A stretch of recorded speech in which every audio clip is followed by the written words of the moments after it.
ونستغفره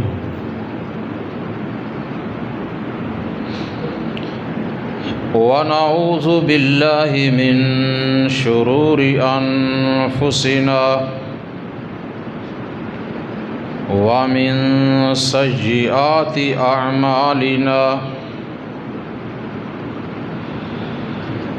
من يهده الله فلا مضل له ومن يضلله فلا هادي له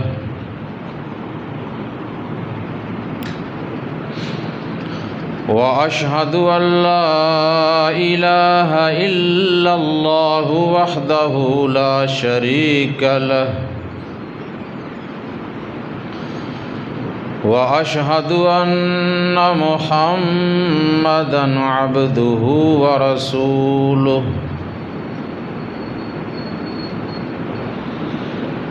أما بعد فإن خير الحديث كتاب الله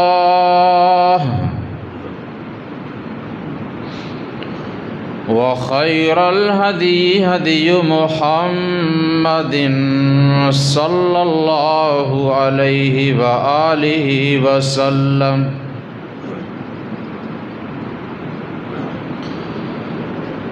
وشر الأمور محدثاتها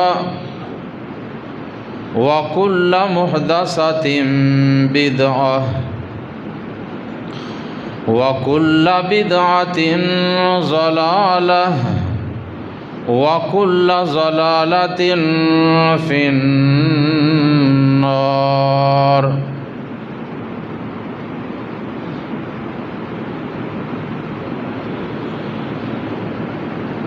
اللهم صل على محمد وعلى آل محمد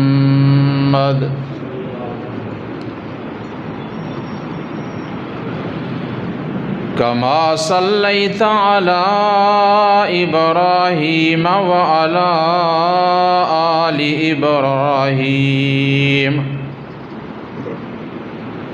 إنك حميد مجيد. اللهم بارك على محمد وعلى آل محمد كما باركت على إبراهيم وعلى آل إبراهيم إنك حميد مجيد. رب اشرح لي صدري ويسر لي أمري واحلل عقدة من لساني يفقه قولي. رب زدني علما. أما بعد فأعوذ بالله من الشيطان الرجيم.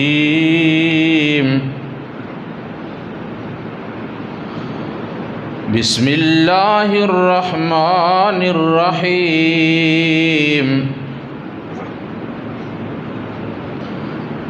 إن الذين قالوا ربنا الله ثم استقاموا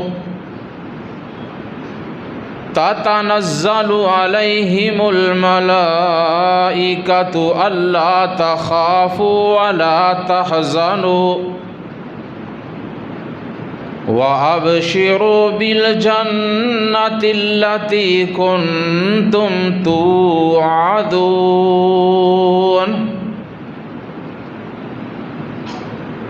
نحن أولياؤكم في الحياة الدنيا وفي الآخرة وَلَكُمْ فِيهَا مَا تَشْتَهِي أَنفُسُكُمْ وَلَكُمْ فِيهَا مَا تَدَّعُونَ نُزُلًا مِّنْ غَفُورٍ رَّحِيمٍ۔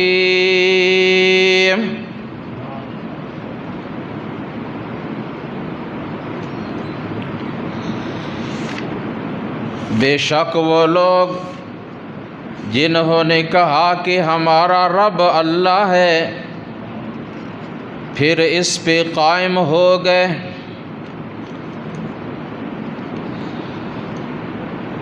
تو ان پہ فرشتے نازل ہوتے ہیں یہ بشارت لے کر، اللہ کی طرف سے یہ پیغام لے کر کہ نہ تم ڈرو اور نہ ہی غم کرو، اور اس جنت کے ساتھ خوش ہو جاؤ جس کا تم سے وعدہ کیا گیا ہے، دنیا و آخرت میں ہم ہی تمہارے دوست ہیں، اور تمہارے لیے اس جنت میں ہر وہ چیز ہوگی جس کو تمہارے جی چاہیں گے، اور ہر وہ چیز تمہیں ملے گی جو تم مانگو گے۔ یہ مہمان نوازی ہوگی اللہ غفور الرحیم کی طرف سے۔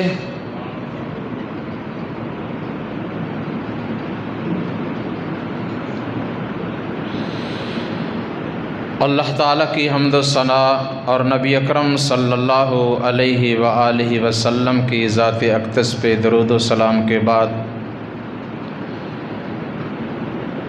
استقامت فی الدین یعنی دین حق پہ ثابت قدمی کے عنوان پر آج کا یہ تیسرا خطبہ جمعۃ المبارک، اور اس وقت میں نے جو آیات تلاوت کی ہیں ان کا ترجمہ آپ نے سماعت فرمایا۔ یقیناً آپ کو اس کا اندازہ ہو چکا ہوگا کہ اللہ کے نزدیک وہ لوگ کتنے عظیم اور بہترین ہیں جنہوں نے تمام لوگوں کے بنائے ہوئے معبودان باطل کو چھوڑ کر صرف اکیلے اللہ کو اپنا رب، اپنا معبود مانا،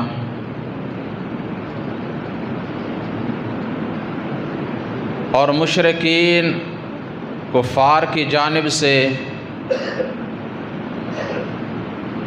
ان پر جتنی سختیاں کی گئیں، انہوں نے آنے والی ہر تکلیف، مصیبت کو، سختی کو برداشت کیا، اللہ کو راضی کرنے کے لیے اس پہ صبر کیا،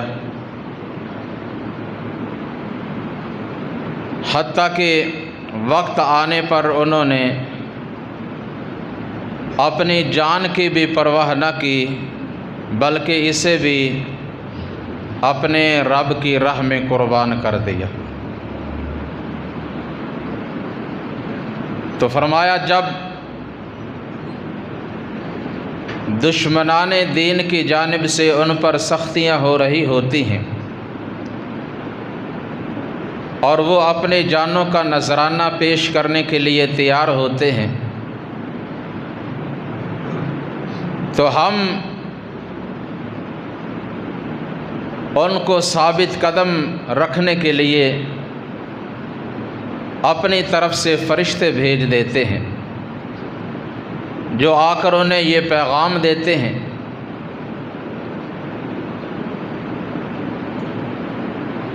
کہ اللہ تعالیٰ کو اکیلا وحدہ لا شریک ماننے والوں، نہ ڈرو اور نہ ہی غم کرو، اللہ تخافوا ولا تحزنوا، نہ خوف کرو اور نہ ہی غم کرو۔ غم، صدمہ، پریشانی اس چیز کی ہوتی ہے کہ جو انسان کے پاس ہو اور اس کا نقصان ہو جائے، وہ چیز ضائع ہو جائے، اس کے ہاتھوں سے نکل جائے یا اسے چھین لیا جائے۔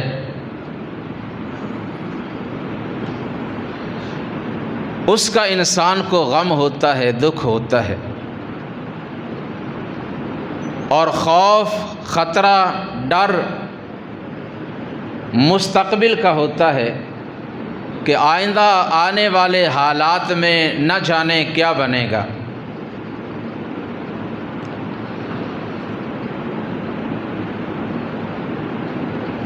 تو یہ توحید پرست صرف اکیلے اللہ پہ توکل کرنے والے، اللہ پہ بھروسہ کرنے والے،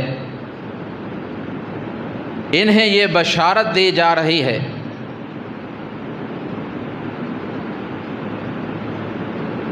کہ عن قریب اللہ تعالیٰ تمہیں اس قدر اجر و انعام عطا فرمانے والا ہے اور تمہیں ایسی پرسکون زندگی ملنے والی ہے کہ جو کچھ تم اس دنیا سے چھوڑ کر جا رہے ہو یہ سب کچھ تمہیں بھول جائے گا، کیونکہ یہ ایسی نعمتیں ہیں جو جن پہ زوال آنے والا ہوتا ہے، جو انسان کے پاس ہمیشہ نہیں رہتی، اور جو اللہ تعالیٰ نے اپنے خاص بندوں کے لیے تیار کی ہیں نعمتیں، وہ لا زوال ہیں، جو انسان کے پاس ہمیشہ رہنے والی ہیں، اور اس کے علاوہ آگے کوئی خوف اور کوئی خطرہ نہیں ہوگا، بلکہ تمہاری عزت ہوگی، تمہارا بلند مرتبہ اور مقام ہوگا، اللہ کے نزدیک تمہاری اونچی شان ہوگی۔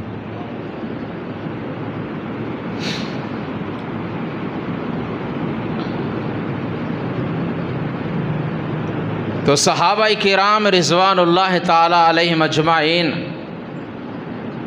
جن کا اپنے رب کی باتوں پر کامل یقین تھا، اس لیے انہوں نے تمام دکھ، صدمے، تکالیف اور مصائب کو برداشت کیا، جن کے کچھ نمونے آپ کے سامنے پیش کیے گئے۔ آج مزید ان میں سے چند ہستیوں کا آپ کے سامنے تذکرہ کرنا ہے۔ مقصد یہی ہے کہ جو ہمارے اندر بزدلی، کمی، کوتاہی ہوتی ہے وہ دور ہو جائے اور ہم اللہ تعالیٰ کے دین پر ثابت قدم رہیں اور اسی استقامت کی حالت میں ہی اس دنیا سے جائیں۔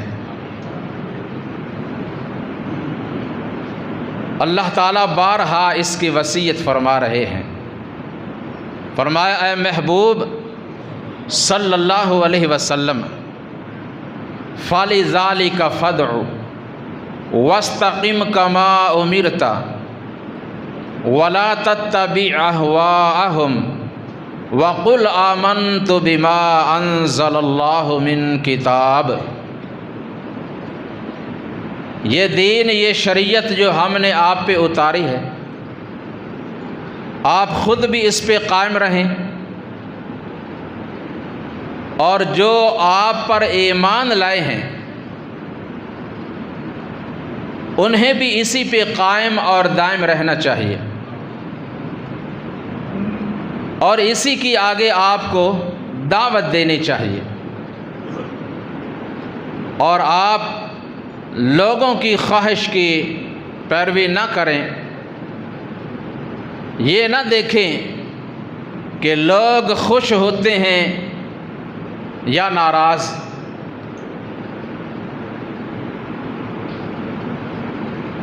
میں نے گزشتہ خطبہ جمعۃ المبارک میں بھی یہ عرض کیا تھا کہ انسان اس دین حق سے اس وقت ہٹتا ہے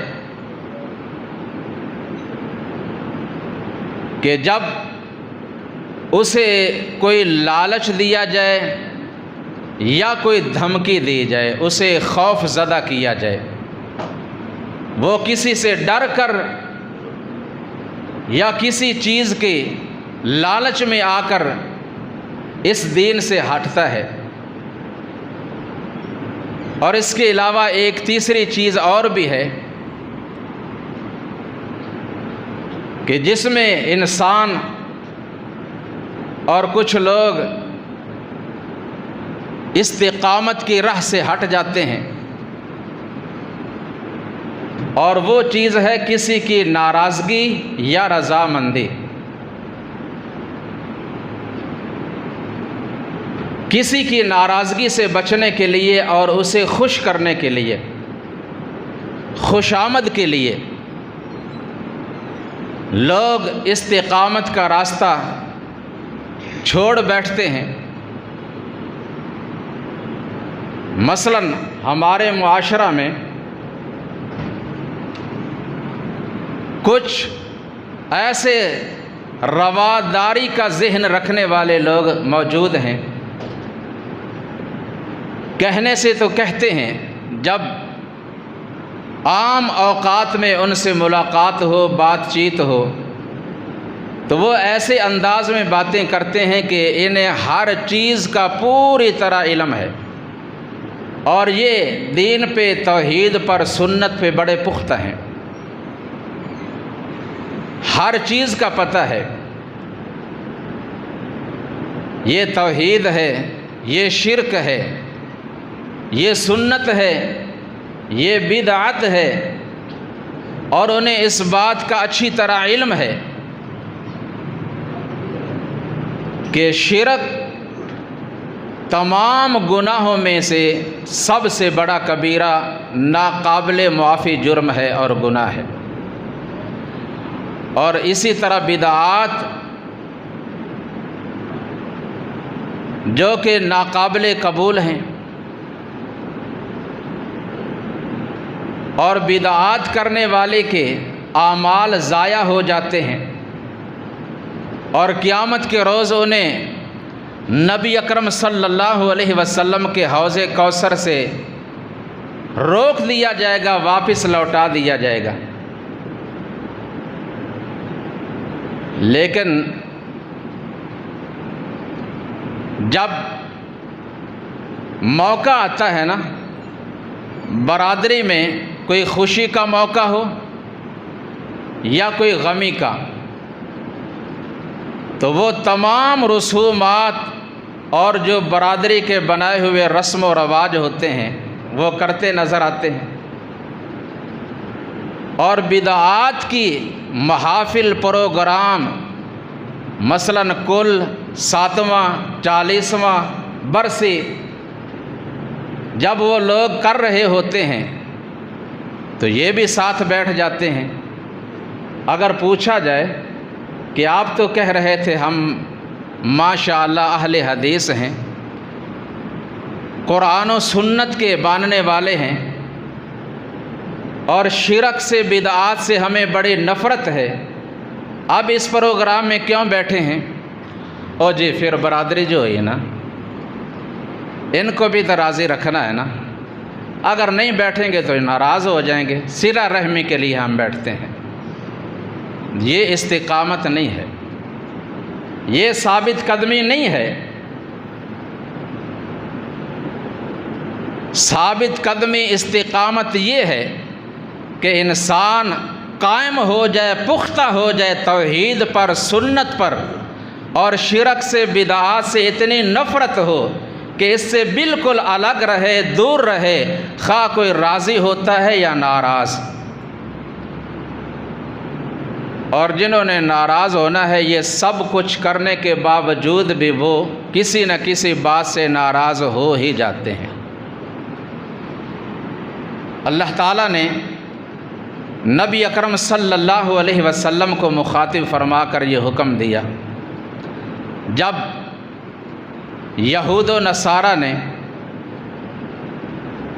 آپ کو دعوت دی اور اسی طرح قریش مکہ نے بھی آپ سے کہا کہ آؤ مل کر بیٹھتے ہیں، افہام و تفہیم سے معاملہ طے کر لیتے ہیں اور مسائل کا حل نکال لیتے ہیں،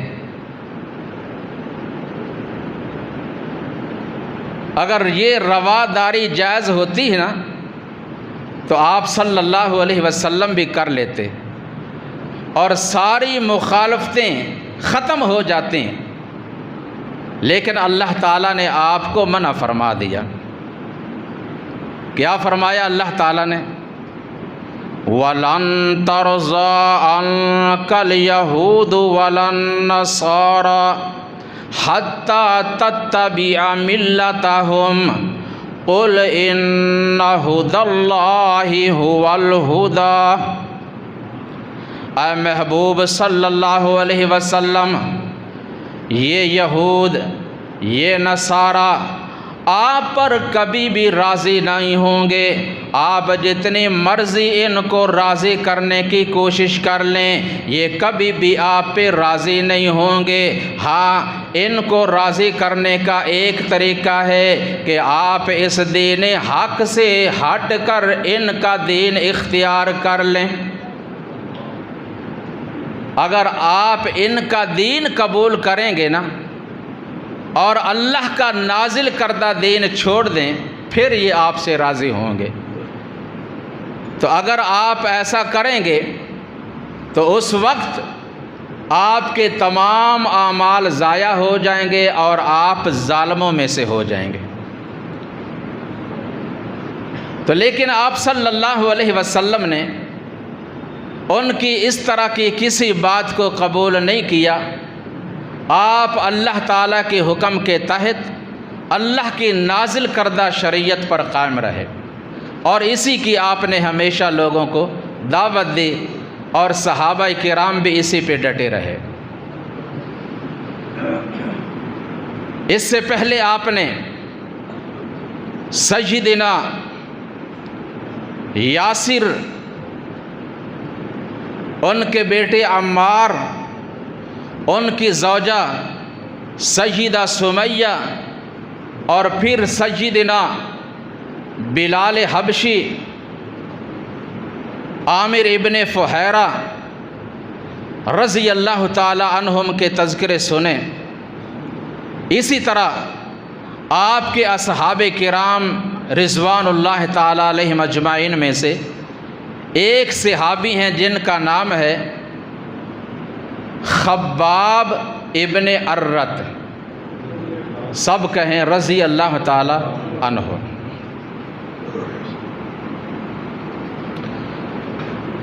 یہ اپنا واقعہ خود آپ بیان کرتے ہیں۔ اس وقت جب ہجرت کے بعد امیر المؤمنین خلیفۃ المسلمین سیدنا عمر ابن خطاب، سب کہیں رضی اللہ تعالی عنہ، انہوں نے آپ کو اپنے قریب بٹھایا اور فرمایا خباب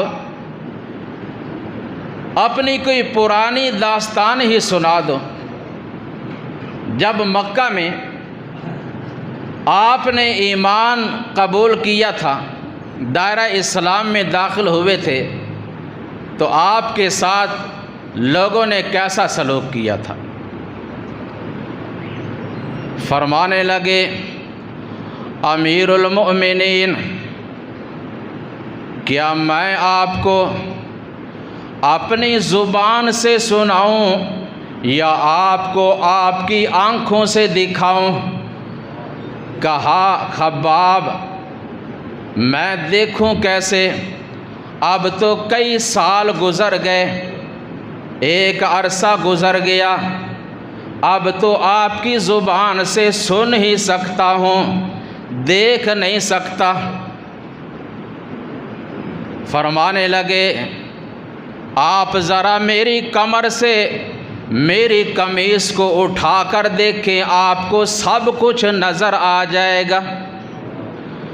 جب قمیص اٹھا کر دیکھا، سیدنا خباب بن ارت رضی اللہ تعالی عنہ کی کمر پہ کوئی گوشت نہیں، جلد جلی ہوئی ہے، ہڈیاں نظر آ رہی ہیں، گڑے پڑے ہوئے ہیں۔ امیر المؤمنین سیدنا عمر ابن خطاب رضی اللہ تعالی عنہ دیکھتے ہیں، کانپ اٹھتے ہیں اور آنکھوں سے آنسو جاری ہو جاتے ہیں۔ فرمانے لگے، خباب یہ کیا معاملہ ہے؟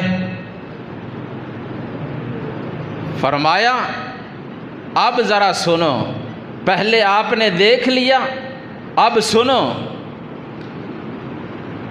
بیان کیا، میں ایک غلام تھا، مکہ کی ایک مالدار خاتون ام انمار مجھے عکاظ منڈی سے خرید کر لائی اور مجھے ایک لوہار کے پاس بٹھا دیا لوہے کا کام کرنے کے لیے۔ جب میں تیر، تلوار اور دیگر ہتھیار بنانے کا ماہر ہو گیا، اس نے مجھے ایک الگ دکان بنا کر دی۔ میں نے اس پہ ایک بھٹی لگائی، میں لوہے کا سامان، لوہے کے ہتھیار تیار کرتا اور لوگ دور دراز سے آتے اور مجھ سے خرید کر لے جاتے۔ اسی اثناء میں امام الانبیاء، خاتم النبیین، سید المرسلین، رحمت للعالمین حضرت محمد مصطفیٰ احمد مجتبیٰ صلی اللہ علیہ وسلم نے اعلان نبوت فرمایا۔ آپ کی آواز میرے کان میں بھی پڑی، میں بھی آپ کی خدمت میں حاضر ہو گیا اور میں نے بھی آپ کا کلمہ پڑھ لیا، اشہد اللہ الہ الا اللہ وحدہ لا شریک لہ واشہد ان محمدا عبدہ ورسولہ۔ میں آپ کا کلمہ پڑھ کر مسلمان ہو گیا، اور ایک دفعہ میں اپنے دکان پہ بیٹھا ہوں، رسول اللہ صلی اللہ علیہ وسلم کا میرے پاس سے گزر ہوا۔ آپ جاتے جاتے تھوڑی دیر کے لیے میرے پاس رک گئے۔ میری مالکہ ام انمار نے جب دیکھا کہ خباب کے پاس محمد ابن عبداللہ کھڑا ہے صلی اللہ علیہ وسلم، وہ غصے میں آ گئی اور آ کر مجھ سے کہنے لگی، خباب کیا بات ہے؟ میں نے آج دیکھا ہے کہ محمد صلی اللہ علیہ وسلم آپ کے پاس کھڑے تھے، معاذ اللہ وہ تو صابی ہیں، بے دین ہیں، انہوں نے تو ہم لوگوں میں ایک نیا فتنہ کھڑا کیا ہے جس کی وجہ سے باپ بیٹے سے، بیٹا باپ سے، شوہر بیوی سے، بیوی اپنے شوہر سے، بھائی بھائی سے جدا ہو رہے ہیں، اور وہ ہمارے الہوں کو، ہمارے معبودوں کو، لات و منات، عزا و حبل کو برا سمجھتا ہے اور ہمارے بڑوں کو بے عقل قرار دیتا ہے۔ آپ کو اس کے ساتھ کیا واسطہ؟ کیا ایسا تو نہیں کہ شاید آپ بھی اس کی باتوں میں آ گئے ہوں اور اس کا دین قبول کر لیا ہو؟ کہا بات ایسے ہی ہے، میں نے بھی محمد صلی اللہ علیہ وسلم کا دین قبول کر لیا ہے، مسلمان ہوں۔ غصہ آیا اور کہنے لگی، تو غلام میرا ہے، خرید کر میں لائی ہوں، اور میری اجازت کے بغیر محمد کا دین قبول کر لیا ہے صلی اللہ علیہ وسلم۔ میں تجھے سمجھا رہی ہوں، روک رہی ہوں، اس بات سے ہٹ جا، جو ہمارا دین ہے اس میں آ جا، بچ جائے گا، ورنہ تجھ پہ سختیاں کی جائیں گی اور سخت ترین سزائیں دی جائیں گی۔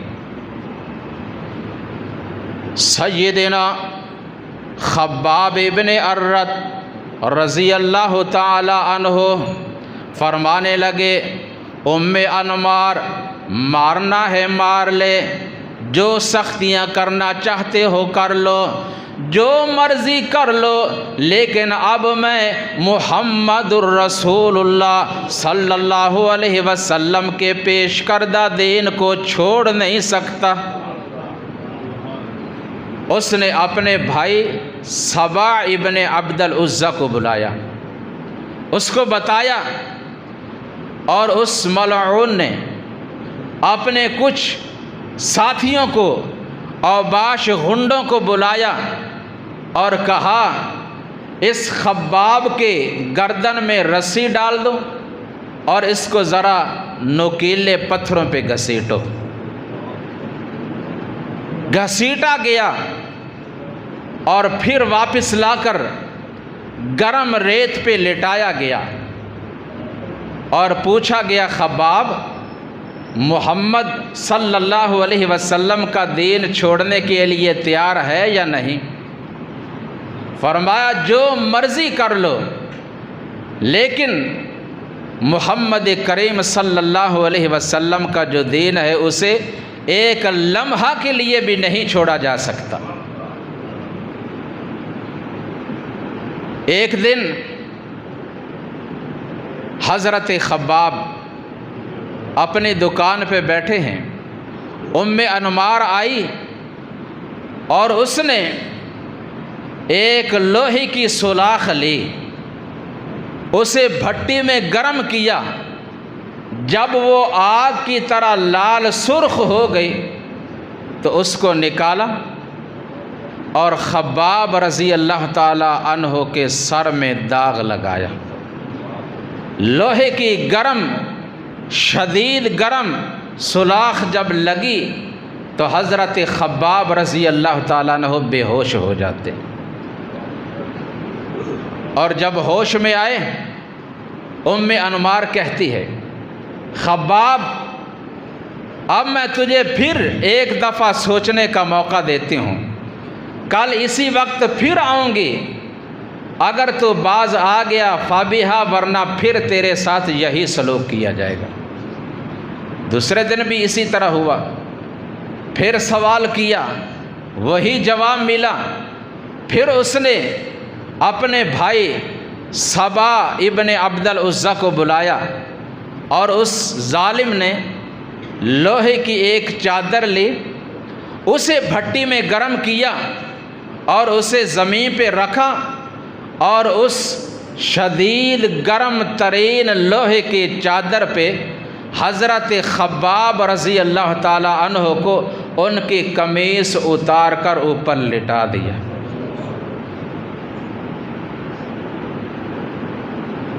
بیان کرنا بڑا آسان ہے، سننا آسان ہے، لیکن وہ کیسا منظر ہوگا، وہ ان کی کیا حالت ہوئی ہوگی جب ان کے ساتھ اتنا بڑا اور اتنا برا سلوک کیا گیا۔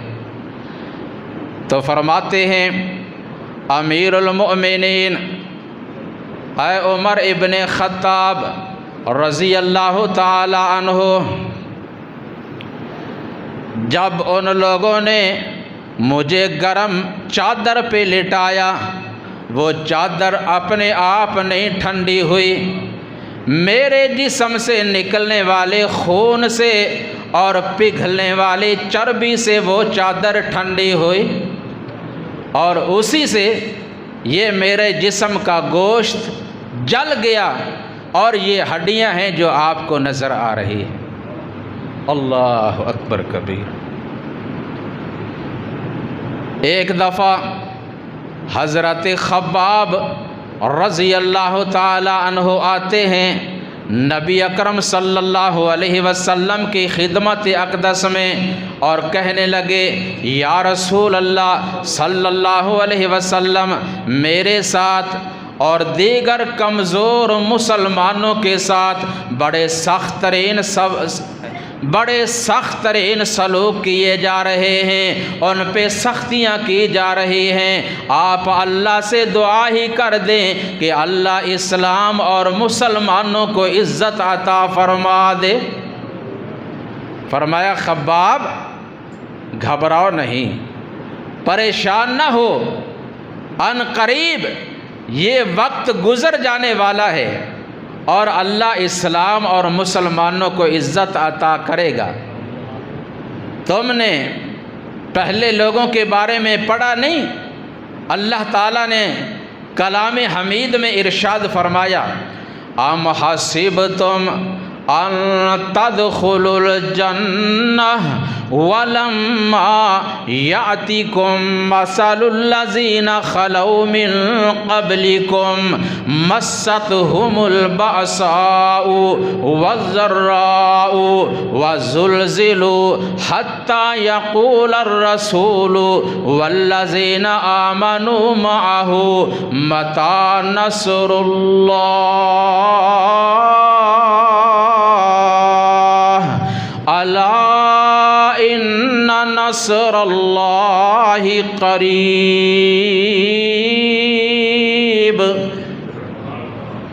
اللہ فرما رہے ہیں لوگو کیا تم سمجھ بیٹھے ہو کہ ہمیں مفت میں ایسے ہی جنت مل جائے گی، ہمیں کچھ کرنا نہ پڑے؟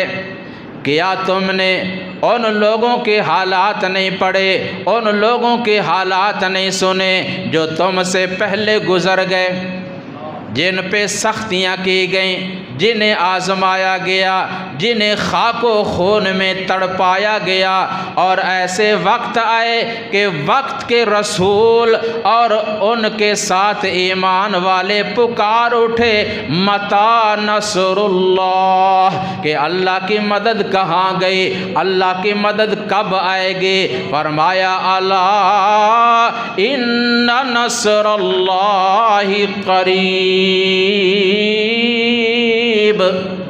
نا امید نہیں ہونا، مایوس نہیں ہونا، یاد رکھو، یقین کر لو، امتحان ہوتا ہے، آزمائش ہوتی ہے، لیکن بہت جلد ہی اللہ کی مدد آ جاتی ہے۔ اللہ کی مدد دور نہیں، وہ قریب ہی ہے۔ اللہ اکبر کبیرہ۔ تو یہ وہ رنگ ہے جو ان مسلمانوں پر، ان صحابہ کرام پہ چڑھا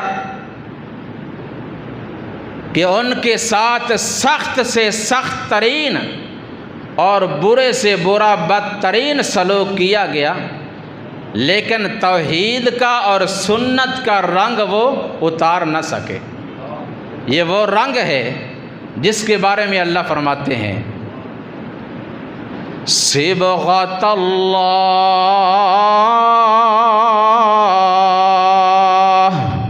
ومن احسن من اللہ صبغۃ ونحن لہ عابدون۔ یہ اللہ کا رنگ ہے، یہ کچا رنگ نہیں، یہ بڑا پختہ رنگ ہے، بڑا مضبوط رنگ ہے۔ جب ایک دفعہ کسی ایمان والے پہ چڑھ جاتا ہے، اس کو کوئی دنیا کی طاقت اتار نہیں سکتی۔ بھلا ذرا بتاؤ تو صحیح کہ اللہ کے رنگ سے زیادہ اچھا رنگ ہو کس کا سکتا ہے؟ سب سے اچھا اور سب سے پکا رنگ اللہ کا رنگ ہے۔ وہ رنگ اللہ کے دین کا، توحید کا، اس کے نبی کی سنت کا رنگ ہے۔ اللہ کرے یہ رنگ ہم پہ چڑھ جائے۔ اور جن پر چڑھ گیا پھر انہوں نے اترنے نہیں دیا، ان کا رنگ بدلا نہیں، رنگ پکا رکھا آخر دم تک۔ حضرت عبداللہ بن حذافہ سہمی، سب کہو رضی اللہ تعالی عنہ، روم کے لشکر میں ہیں جنہوں نے رومیوں کے ساتھ لڑائی کی، اور مسلمان قیدیوں میں سے یہ بھی قید کر لیے گئے اور لے جا کر ان کو جیل میں بند کر دیا گیا۔ کئی دن تک ان کا کھانا اور پانی بند رکھا گیا۔ کئی دن گزر جانے کے بعد جیل خانہ میں ان کو کھانے کے لیے سور کا گوشت اور پینے کے لیے شراب پیش کی گئی۔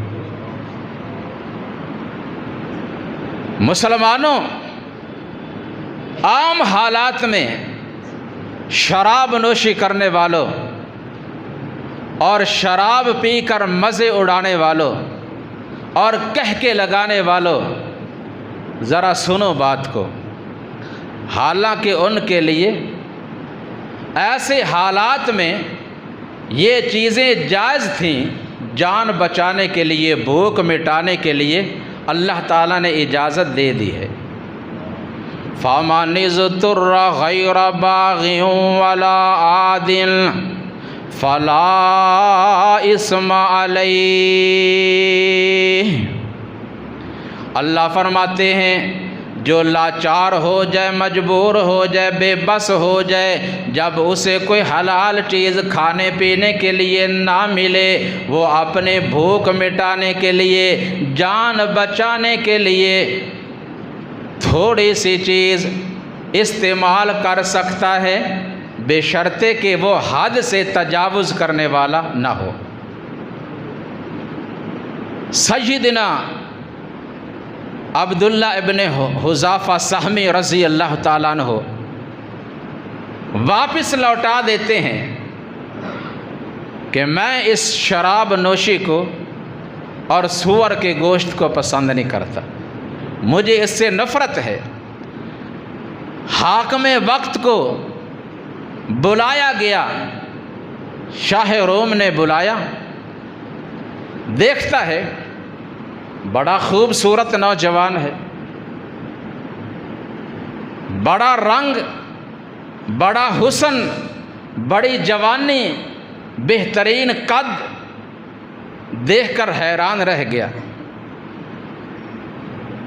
اپنے قریب بٹھایا، پوچھا آپ کے پاس کھانا اور پانی پیش کیا گیا، آپ نے واپس کیوں لوٹا دیا؟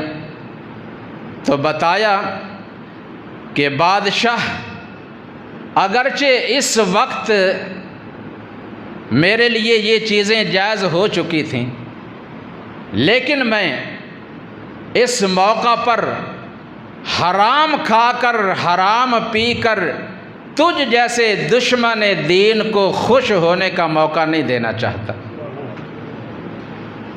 میں تمہیں خوش ہونے کا موقع نہیں دینا چاہتا۔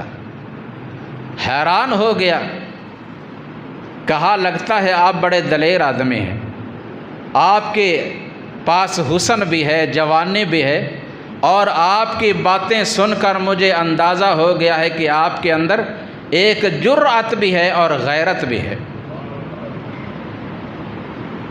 ہر مسلمان کو غیرت مند ہونا چاہیے۔ تو کہا میں تجھے ایک مشورہ دیتا ہوں، آپ ہمارے دین کو قبول کر لیں، عیسائیت قبول کر لیں، تو ہم آپ کو آزاد کر دیں گے۔ کہا یہ نہیں ہو سکتا، یہی عیسائیت ختم کرنے کے لیے، مٹانے کے لیے تو ہم دور دراز سے آئے ہیں تمہارے ساتھ جہاد کرنے کے لیے، قتال کرنے کے لیے، اور ہم خود عیسائیت قبول کر لیں، مجھے ایسی آزادی کی ضرورت نہیں ہے۔ اس نے ایک اور پیشکش کی، اپنے قریب بلا کر کہا کہ تجھے آزادی بھی مل جائے گی اور آزادی کے ساتھ میں تجھے ایک بہت بڑا عہدہ بھی دے دوں گا، تجھے عہدہ بھی دیا جائے گا، وزارت یا صدارت مل جائے گی، ہمارا دین قبول کر لیں۔ کہا یہ نہیں ہو سکتا، ہم عہدے کا لالچ رکھنے والے نہیں ہیں۔ ایک اور پیشکش کی، کہا اگر تو ہمارا دین یعنی عیسائیت کو قبول کر لے گا، آزادی بھی مل جائے گی، عہدہ بھی مل جائے گا، اور میں اپنی ایک جوان خوبصورت بیٹی کا تجھے رشتہ بھی دے دوں گا۔ تو حضرت عبداللہ ابن حذافہ رضی اللہ تعالیٰ عنہ فرمانے لگے کہ نہ مجھے ایسی آزادی چاہیے، نہ عہدہ چاہیے، اور نہ ہی تیرے بیٹی کا رشتہ چاہیے۔ اگر تو چاہے نا کہ یہ میں تینوں چیزیں لے لوں اور ایک دن کے لیے تیرے دین کو اپنا لوں، اختیار کر لوں، اور پھر دوبارہ واپس دین اسلام میں پلٹ جاؤں، تو یہ بھی نہیں ہو سکتا۔ ہمارے مسلمانوں کا کیا حال ہے؟ ایک ذہن ہے کہ وقت نکالو، اپنا مطلب نکالو، جب مطلب نکل جائے پھر جو دیکھا جائے گا، جو مرضی کرو۔ لیکن وہ ایسے توحید و سنت کے رنگ میں رنگے ہوئے تھے، اور ان کے اندر ایسی استقامت اور ثابت قدمی تھی کہ انہوں نے سب کچھ ٹھکرا دیا، لیکن کتاب و سنت اور توحید و رسالت پہ آنچ نہیں آنے دی۔ اللہ اکبر کبیرہ۔ شاہ روم نے اپنے کارندوں کو حکم دیا، اب ہم نے سارے حربے استعمال کر لیے ہیں، یہ اپنے مشن سے ہٹنے والا نہیں، اس کو سولی پہ چڑھا دو۔ اور دیکھو، ایک ہوتا ہے پھانسی کا پھندا اور ایک ہوتی ہے سولی، ان دونوں میں فرق ہے۔ پھانسی کا پھندا کچھ آسان ہوتا ہے، گلے میں رسی یا کوئی چیز ڈالنا اور لٹکا دینا، لیکن سولی ایک سیدھی لکڑی کو گاڑنا اور اس کے آخر میں اوپر ایک اور لکڑی کو لگا دینا، جیسے صلیب کا نشان ہوتا ہے، اور انسان کو اس سیدھی لکڑی کے ساتھ باندھ دینا، اور اس کے دونوں بازو دونوں طرف پھیلا کر باندھ دینا، اور دور کھڑے ہو کر پھر اس کے جسم پہ تیر مارنا، یہ ہے سولی۔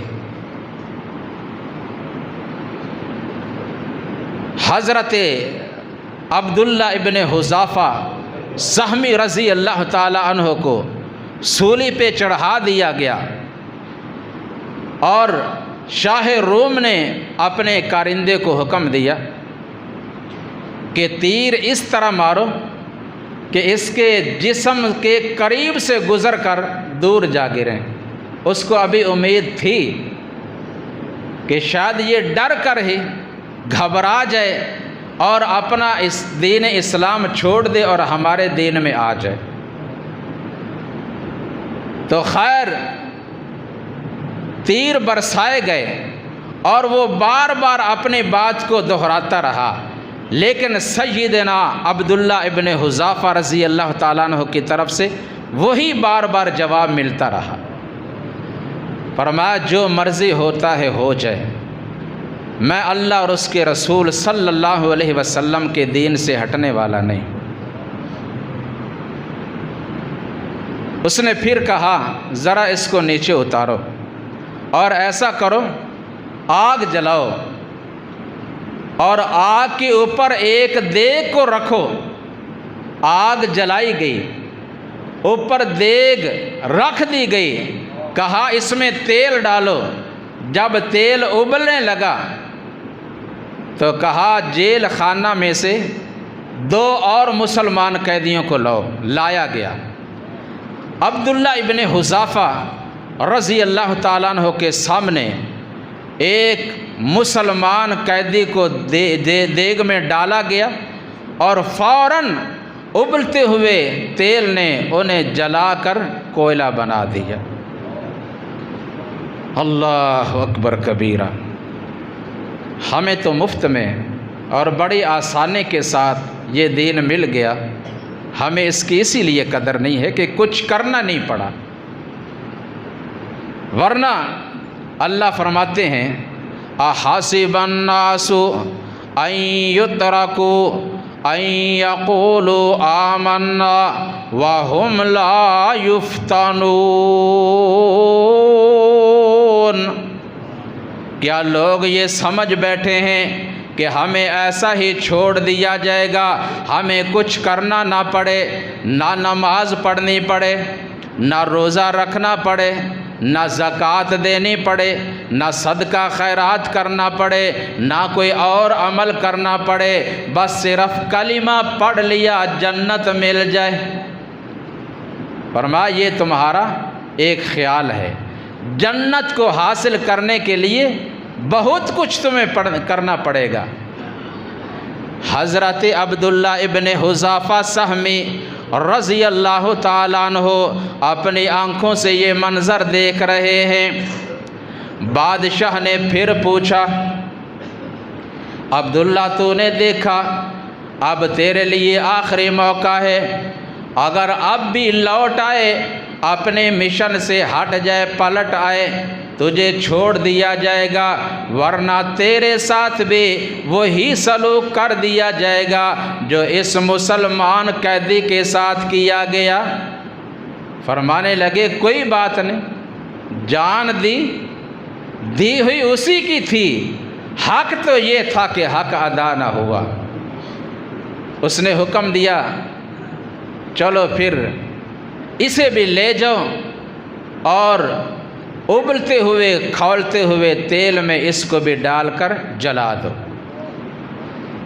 جب دیگ کے پاس ان کو لے جایا گیا، سیدنا عبداللہ ابن حذافہ کی آنکھوں سے آنسو ٹپکنے لگے، رونے لگے۔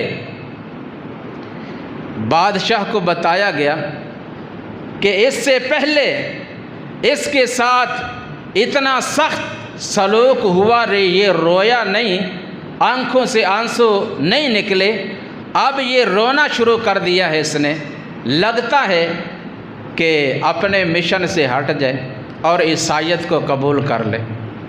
بادشاہ کو بڑی امید لگی، بلایا اور کہا ذرا لاؤ میرے پاس۔